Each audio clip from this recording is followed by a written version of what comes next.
Business trip? You just work it remotely and you say you have a business trip. You're just trying to dodge housework, aren't you?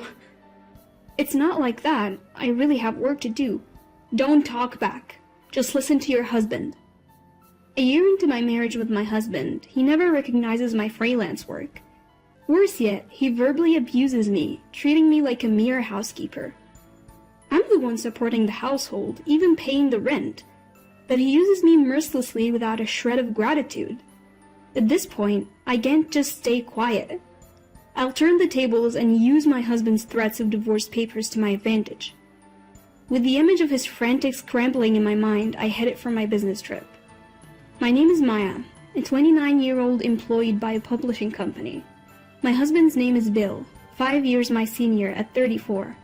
We met 3 years ago when work took me to a different region. Bill's job was similar to mine. We both went to local places to sum up the current situation and write articles about it. We both worked in publishing, and with shared goals, we quickly clicked. We'd go on reporting trips together, and even after returning, would keep in regular contact. After 2 years of dating, he proposed. We didn't have a wedding ceremony, but we wore wedding dresses and tuxedos for photos, pledging our love in our own way. Post-marriage, we both moved into the condo where I have been living. Since there was extra space, the move went smoothly. Upon getting married, I thought about pursuing my dream of freelancing. Leaving my job would mean losing benefits, but I wanted to take the challenge on my own. About a week after the wedding, I decided to discuss this with Bill. I brought it up while we were having dinner together after work.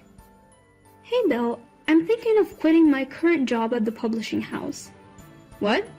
Why all of a sudden? Didn't you say you wanted to work harder? Yeah, I did, but I want to try freelancing. Freelancing? You're going to become an independent reporter? Yes.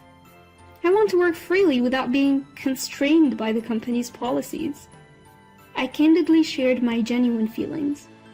I thought Bill, being in the same industry, would surely understand.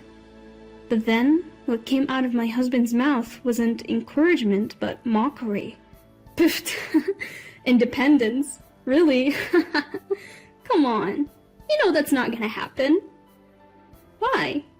How can you be so sure if I haven't even tried? You're dreaming too big. The only reason your articles are popular is that you work for a publishing company. That may be true, but what? You think you can keep that popularity if you go solo? That's not fair.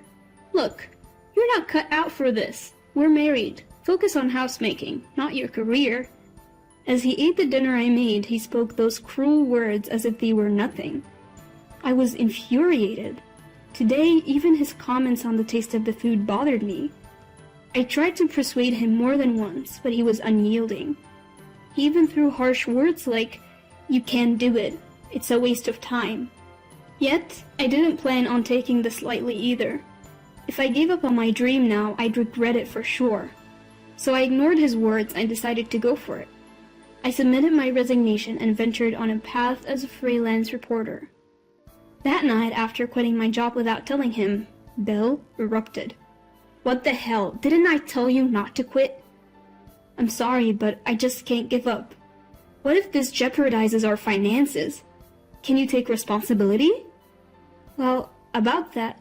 "Enough. Listen, I'm only putting $1,000 a month into our expenses. If that's not enough, I'm not covering for you. Got it?" "I understand." I thought he would support my dream as partners should, but reality was much harsher. A rift formed between us, with the one person I needed support from the most rejecting me. Bill, why would he say such things? All I wanted was his support for my dream.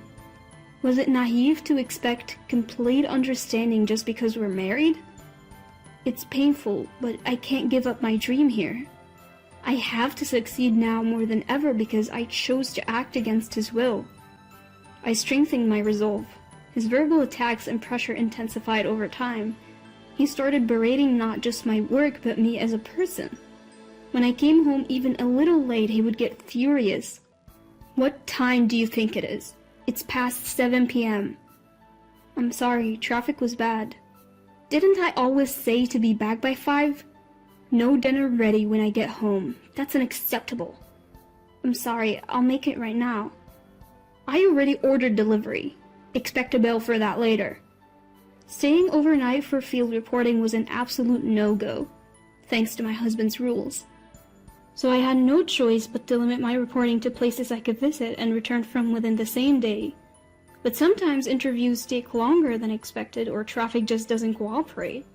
You can't predict what will happen until you're actually on the scene.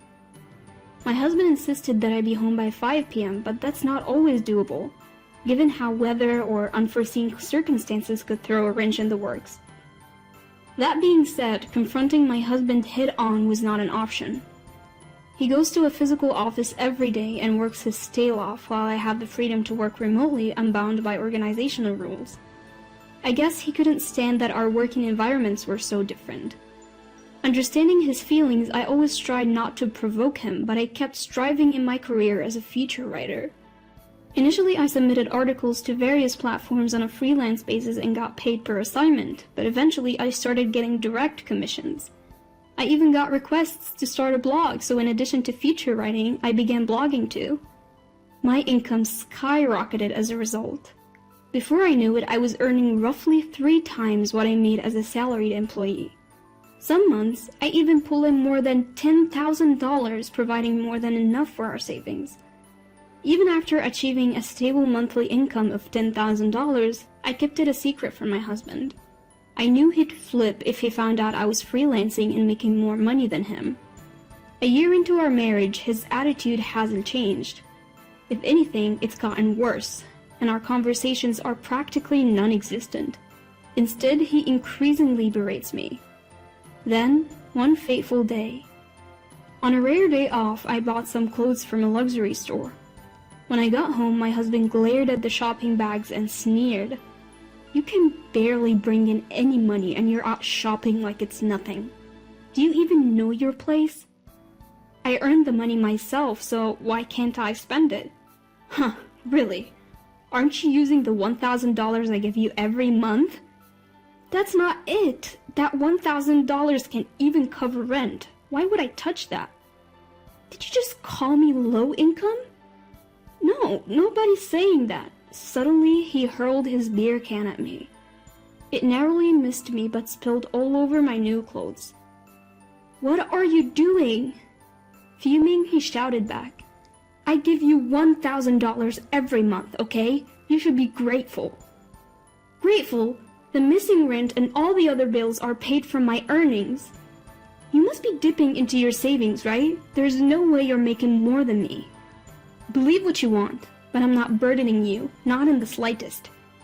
Go ahead, keep talking. Don't expect any handouts from me later on."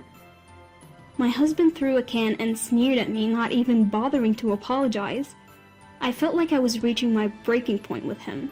Several months later, I received a direct request from the publishing company I regularly contribute to, asking me to cover natural disasters overseas. It's an overseas assignment, so a day trip was out of the question. I decided to tell my husband about the work trip. "Bill, I know it's short notice, but I'll be traveling overseas for work this weekend." "Work trip? You're just a freelancer. What are you talking about? You just want to slack off on housework, don't you?" "That's not it. I really have to go. There's no way a freelancer like you has to go on an overseas work trip.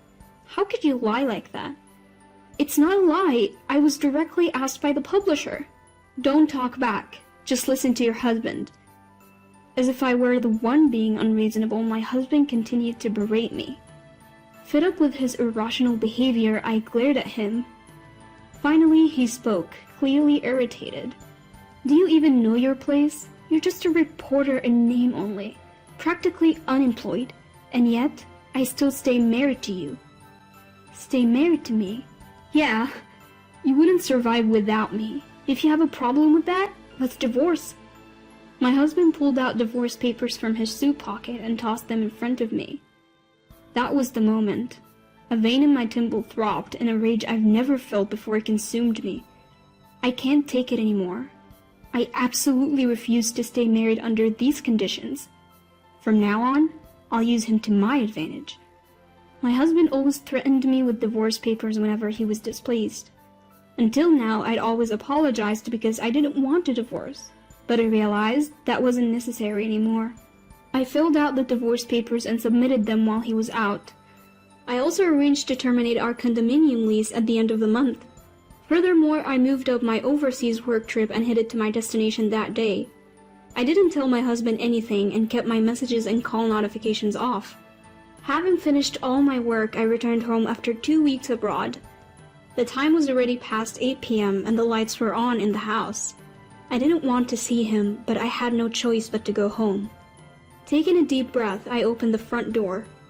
Hearing that, a series of loud footsteps erupted from the living room. I looked up and saw Bill standing tall with his arms crossed. Just as I was about to speak, he started yelling at me. You have the nerve to come home like nothing happened. Where have you been without even replying to my messages?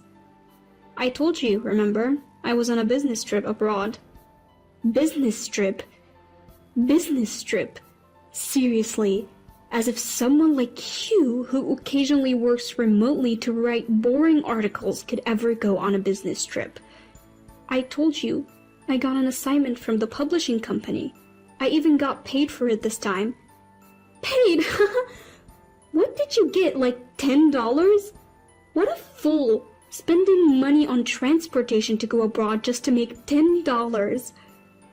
Bill kept on belittling me with his crude laughter. But what he didn't realize is that we're no longer husband and wife. He's only able to act so high and mighty because he doesn't know, and his words no longer have any effect on me. Finally, I calmly said, "Do you enjoy putting people down like that?" "What? What are you talking about? If you feel belittled, it's your fault, isn't it?" "I haven't done anything to be looked down upon by you. In fact, I make about 5 times more than you do." 5 times? As if. That would mean you're making close to $10,000 a month. Yes, that's correct. What? Faced with this unexpected truth, Bill's face twitched. He clearly couldn't stand the fact that I made more than he did. Fuming, he blurted out, "You've got to be kidding me, you're such a liar. I'm divorcing a wife who won't even do the housework." Panting heavily, Bill shoved new divorce papers in my direction. With a smile, I revealed the truth to him. Another new form for me to sign. "Yes, sign this quickly." "Don't worry, I already submitted the divorce papers 2 weeks ago." What are you talking about?" "We're not married anymore. Why are you still in this house?" Bill stammered, barely able to get words out. Finally he spoke. "What do you mean you filed for divorce? Why would you do that?" "Why? Because you handed me the papers." "But I didn't really want a divorce." "Well, too bad. I thought it was okay to part ways, so I filed." "You've got to be kidding me. I just gave you those papers to scare you into understanding your role as my wife." Bill grabbed my shoulders, his eyes filled with anger. As I suspected, he never intended to divorce me. He just wanted to intimidate me into obeying him. Knowing this, I chose to divorce him anyway. I realized I could never be happy with him. Finally understanding this, I unleashed all my pent-up feelings. "You think you can lecture me? Do you know how it feels to have your dreams mocked by the one person who should support you? Hold on, Maya, don't call me like we're friends. We're divorced, we're strangers now." "What am I supposed to do now? Can I stay here?"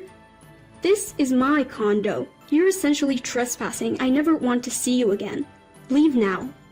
I threw Bill's belongings out. Initially he resisted, but eventually gave in, shoulders drooping.